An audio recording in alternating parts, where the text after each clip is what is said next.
اس کے بدلے میں یہ لائسنس نہیں دیا جا سکتا اسرائیل کو کہ وہ سارے فلسطینی ختم کر دیں. لیکن ہم نے سنگل کاروائی نہیں دیکھی کہ اسرائیل نے بم کیا ہو کسی ہاسپٹل کو, وہاں پہ حماس کا کوئی بندہ مارا گیا ہو. گیم ایسا لگ رہا ہے کہ امریکہ کے ہاتھ سے بھی اور اسرائیل کے ہاتھ سے بظاہر نکل رہی ہے, اور وہ مزید فرسٹریٹ ہو رہا ہے جیسے آپ نے کہا. چائنا سی پیک بنانے کے لیے اور ویسٹ جو ہے نا آئی میک بنانے کے لیے یہ آپس میں جو ہے نا کانفلکٹ میں آ جائیں گے. اسرائیل نے ہر چیز کو جوتے کی نوک پہ رکھا, جتنے بین الاقوامی معاہدات. وہاں عمارت ہے یا عمارت نہیں ہے, وہ جو حدود ہیں اس حرم کی وہ مسجد اقصیٰ کہلائے گا. اسرائیل کے شمال کا اور جنوبی لبنان کا جو بارڈر ہے وہاں پہ ہر روز 1 سے 3 اسرائیلی فوجی مارے جا رہے ہیں. یہ زائنسٹ ہیں, ان کا ہماری جیوزم سے یا یہودیت سے تعلق نہیں, اس کی پناہ میں نہ آئے. لا تفسدن فی الارض, تم زمین میں فساد مچاؤ گے تو عہد ختم ہو گیا یا نہیں ختم ہو گیا؟ جو چیز اسرائیل کہتا تھا وہی چیز ٹاک آف ٹاؤن بن جاتی تھی, لیکن اس دفعہ ایسا نہیں ہوا. اسرائیلیوں کو بیک فوٹ پہ آنا پڑا. ایک متنازع علاقہ ہے 70 سال سے, وہ آ کے اسے آزادی ملے گی عیسیٰ علیہ السلام کے, اور یہ کشمیر کا مسئلہ بھی آ کے حل ہوگا غزوہ ہند کے نتیجے, اور یہ دونوں کا ایک ہی وقت میں ذکر ہونا, یعنی یہ سائملٹینیسلی ہوں گے. یہاں پہ بھی ہمیں ٹیررسٹ خطرات ہیں, اور ہم ہیں مہا بھارت, دھرتی ماتا کو مسلمانوں سے پاک کیا جائے. اور وہ یہودیوں کا حق, اور یہ سمجھتے ہیں کہ جو دیوتا کا ماننے والا ہے اس کا حق. چاہے وہ آزاد کشمیر ہو یا گلگت بلتستان ہو, پاکستان کا تو ہے ہی ہے مسئلہ, لیکن وہ چائنا کا مسئلہ بھی ہے. آپ اپنی تیاری پکڑو, آپ کے حصے کا کوڑا مودی کی صورت میں تیار ہے, جو اربوں کے لیے تیار ہے اور ہونے جا رہا ہے, تو وہ ادھر کے لیے بھی تیار ہے. یہ جناب آخری حد ہو گئی ہے. انہیں پتا ہونا چاہیے کہ ایسا نہیں ہے. آپ نے کسی کو میزائل مارے ہیں, لیکن اس سے پہلے یہ اللہ کے لیے کر رہے ہیں, تو اللہ کا نظام تو لائیں.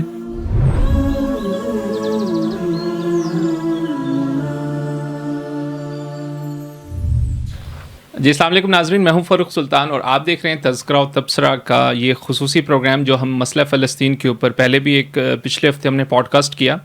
آج انشاءاللہ اسی کو آگے بڑھائیں گے سلسلے کو گفتگو کے, اور خاص طور پہ پچھلے ہفتے کی جو ڈیولپمنٹس ہیں جس میں کافی بمبارڈمنٹ ہمیں دیکھنے کو ملی اسرائیل کی جانب سے, جس میں بہت سے نہتے مسلمان اور خاص طور پہ خصوصاً بچے, خواتین اور ایسے لوگ جو اس طرح جنگ میں براہ راست شریک نہیں تھے, ایک عام شہری تھے, اور خصوصاً جو مریض تھے جن کا علاج کیا جا رہا تھا, اس پہ جس طریقے سے ایک بہمانہ طریقے سے تشدد ہمیں دیکھنے کو ملا, اور جس کی مذمت پورے دنیا سے ہوئی ہے, جس میں مسلمان بھی تھے اور نان مسلم بھی تھے. اور اس حوالے سے بہت سے پروٹیسٹ ہمیں دیکھنے کو ملے, خصوصاً مغربی ممالک کے اندر بھی اور جرمنی کے اندر بھی, جہاں مظاہرین کو روکا جا رہا تھا, لیکن پھر بھی مظاہرین فلسطین کی حق میں نکلے ہیں اور اپنی بھرپور آواز جو ہے وہ اٹھائی ہے. منظرنامہ, عالمی منظرنامہ وہاں کیا بن رہا ہے, اور خصوصاً جو ابھی یو کے اور یو ایس اے کی ایک ہیوی فوجی ڈپلائمنٹ جو ہوئی ہے میڈیٹیرین سی کے اندر, اور اس کے عزائم کیا ہیں, اور اس حوالے سے بھی انشاءاللہ بات کریں گے. اور دوسری طرف جو عرب ممالک ہیں, اس جنگ کے کیا اثرات وہاں پڑیں گے, اور عالمی جو بڑی سپر پاورز ہیں ان کا کیا رول رہے گا, خصوصاً چین اور رشیا کا, کیونکہ اس حوالے سے بھی کچھ ڈیولپمنٹس ہیں. تو انشاءاللہ ان ساری باتوں پہ گفتگو کریں گے, اور اس کا ایک مذہبی تناظر ہے, اس حوالے سے بھی خالد صاحب سے کچھ سوالات ہیں ہم انشاءاللہ کریں گے. تو میں آغاز کرتا ہوں مہتابئی سے. مہتابئی ہمارے ساتھ ہوں گے, اور جناب خالد محمود عباسی صاحب ہمارے اس پروگرام میں ہمارے شریک گفتگو رہیں گے. تو مہتابئی کوئکلی ڈیولپمنٹس اور مغربی میڈیا کے اوپر کیا رہا اس کا امپیکٹ, اور سوشل میڈیا کے اوپر کیا سینیریوز چل رہے ہیں, اور کیسے نیریٹیوز کو دیکھ رہے ہیں دونوں ممالک کے. فاروق بھائی, اس کو کی جنگ کا دوسرا ہفتہ اختتام پذیر ہو چکا ہے, اور اب ہم جب گفتگو کر رہے ہیں تو تیسرا ہفتہ شروع ہے. تو اس دوران جو صورتحال ہوئی ہے خصوصاً پچھلے ہفتے کے دوران, وہ تو میجر جو چیز ہے وہ غزہ کے اوپر اسرائیل کی بمبارمنٹ ہے, میسو بمبارمنٹ. ٹھیک ہے.